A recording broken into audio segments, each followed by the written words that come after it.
All right, Mr. Colangelo, how happy are you with the way this whole the whole thing's gone down, getting these two gentlemen on the squad? Well, obviously it's been an active couple of weeks leading up to the draft, and now entering free agency with a whole host of things. You never quite know how it's going to turn out. You hope you can anticipate certain results, and you have different scenarios that you put on paper, and you've got a lot of balls up in the air. In fact, we've been juggling a lot of different scenarios over the last several weeks that we're very pleased with the outcome here with respect to some of the pieces as they fall into place. And I've been gone. I was in Las Vegas for about 7 or 8 days, and spent a lot of time on the phone there, meetings with agents, meetings with players, different scenarios. So I left my room. The whiteboard had so many different names and different combinations, and now to go and clean it up late last night when I got back and see how it did play out, to see how some of those options actually came to fruition. It's pleasing. It's satisfying to see that the pieces that you aim for you get, and whether it was draft, free agency, and also trades. We had priorities on various players, and we're making a lot of headway toward those priorities. How clean is the whiteboard now? Are you guys still working on something? Is there still a next splash to be made? Well, you never know. Obviously, there's some uncertainty with the final few roster spots. We talk about that third point guard box. That's very important. We're talking to a number of players and their agents about the scenarios that might play out. The trade of Joe Johnson has freed up some additional monies that could be applied to that position potentially.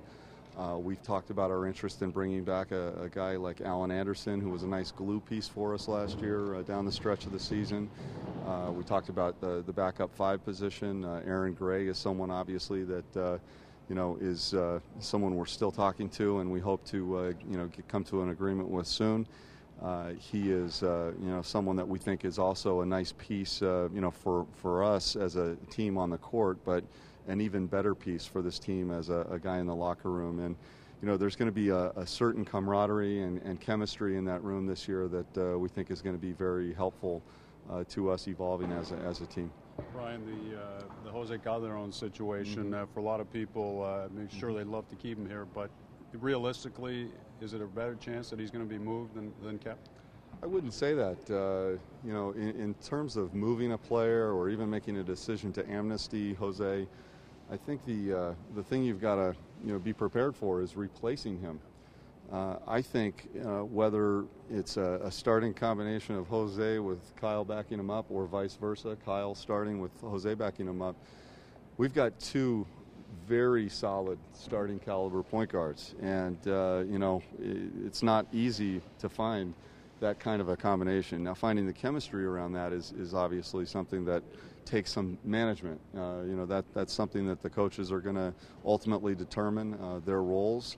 I know that Jose is a professional. Having said that, he's not entirely thrilled, as I've said, with the situation, but at the same time, he's a pro, and I think he'll show up and play. And last time I checked, he's got a handsome contract to pay for that opportunity. So we look forward to him coming back and being part of a nice combination. And if things get to the point where we see a way to improve the team beyond that, and Jose's involved in a trade, I've always said that nobody on this team right now is untradeable. So we've got to look for ways to improve.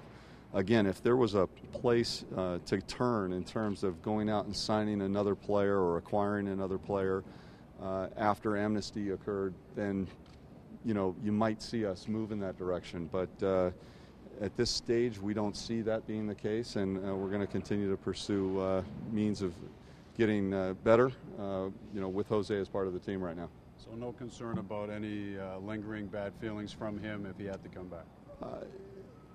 Again, it's a management issue, and we'll manage that. And again, knowing Jose and his mentality, he's a professional, and he's a very solid human being, and I've got no doubt that things will work out if that's the case, if he comes back to stay. Okay. There's been a lot of players amnestied already. Has there been anyone the Raptors have been interested in trying to put a bid in on or trying to acquire? like a lot of the players that have been amnestied, but timing and fit with this roster and this team wasn't necessarily right or correct for us to pursue anybody. So no, we have not put a bid in on any of the players that have been amnestied to date. Again, today is the final day of that window of time, if you will, and don't anticipate that we're going to use amnesty at this stage. So we'll continue to monitor other means of getting better, whether again it's filling those final boxes on the roster with the individuals I mentioned, or pursuing things via trade. But there's still obviously some time left before we play games in October, training camp starting, and then getting into the regular season in November. You think it'll be easier to do trades now that amnesty's just about wrapped up? Not necessarily. I don't know why it would be any different. Around the draft, there's always a window of time where the trades seem to kind of pick up a little bit of momentum. First week of free agency, there's a lot of discussions. As the summer goes on, it's less and less likely that things happen because rosters somewhat settle, so the next wave happens generally when teams get together, they play games, teams see what they have, or come to conclusions on certain players, and then look to make adjustments to their roster. Anybody that was signed this summer obviously has now a waiting period to be traded, so that's another break point in the year where trades seem to, start to percolate. But, we're not in a hurry to do anything. I said that when we set out in free agency. Some viewed the, failure to land Steve Nash as the end. It wasn't the end at all. It was the beginning for us as far as, other things that needed to happen. And again, to land a player like Kyle in a trade and still go out and use free agent, flexibility to, cap flexibility to sign a free agent and do a few other things. We're getting where we need to go, and we're adding the pieces that we're looking to add. And again, a lot of it is directed with an emphasis on the culture shift that occurred last year, the style of play. We're going to be much improved offensively, we feel, and we're going to continue to improve defensively, which is obviously one of the true characteristics of this team under Coach Casey. So this is it's all falling into place, and again, not being in a hurry, being patient, making strategic decisions is what we said we would do all along. We didn't need to knock one out of the park, necessarily, but we feel the combination of things that we've done gets us to our end goal, and that's, again, accelerating the process. It's a pretty young combination of wings still. Are you comfortable with that? Well, you've got Kleza as well, who is still fairly young, but he's got a lot of experience under his belt with respect to the international competition, playing in the league. I think that you do have some young players, especially at the two-guard spot, more so than the three. Even Landry, I think he's mature beyond his years, having played a full college career and coming into the league and playing under the bright lights of MSG. He's more of a veteran than you would anticipate. So the three spot is probably a little bit more solid in terms of that experience. The two guard spot is obviously where you would say between the youth and only 3 years of experience with DeMar, and then Terrence Ross coming in as a rookie.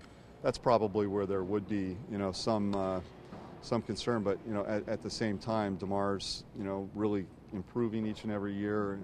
Every time he steps on the court, he's gotten now physically bigger. He's working on his game this summer.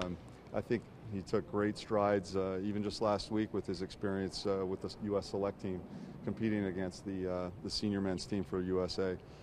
And I think that Landry Fields obviously can slide over to the two spot in certain situations, and he loves playing really both positions. I think I asked him last night where's his preference. He said just like to play, and putting him out there, we can go small, we can go big. Again, our forwards are versatile. Some are 4-5s, and some even Kleza and goes 3-4. So there's there's combinations there. If we do bring back Alan Anderson, he's a 3-2 or a 2-3. So the versatility and even some of that experience, and again, just being together, continuity is a good thing. We've got a lot of new faces, but we've got some continuity with some of the members of this team right now, and I think that's going to be a positive thing for us. Fields has obviously had 2 very different years in his first 2 years. Where does your confidence come that that first year is more him than the second year? I'm pretty certain that that's the case. His on-court production, what I'll call pre-Carmelo Anthony, was a lot better than post-Carmelo Anthony. And that's not a shot at Carmelo by any means. It's just the roster composition was different. The flow of the team's offense was different. And the outlook, including a coaching change, was different. So I think that, even if you take perhaps a blended rate of the 2 years in terms of what we would consider his win valuation or on-court valuation, I think more than justifies where we ultimately came in the form of the contract. And the contract was structured in such a way that we tried to make it difficult for New York to decide to match. So they didn't match. We got our target, and we're happy to have him, and we do anticipate very solid things out of Landry. And you kind of look at certain guys in the league and project them out to be certain types of players. He clearly is a versatile player, but a guy that can stop an opponent at various positions. He's back in college, I think he played probably 4 positions, or he guarded 4 positions. He can probably play a little bit of 2, a little bit of 3, and even some very small 4 in certain situations where he can guard players like that. We know what we're going to get from him every day in practice, every game when he steps on the court. We know what we're going to get from him. So that's the kind of guy that you want to invest in and understand that you're going to get something, again, tangible from him every time he steps on the floor for your team wearing your roster, wearing your jersey. So. Comparisons, is he a Shane Battier type? Shane's obviously had a very nice career, but very similar traits, a lot of the similar characteristics, and if we get anything close to that, we're going to be very happy.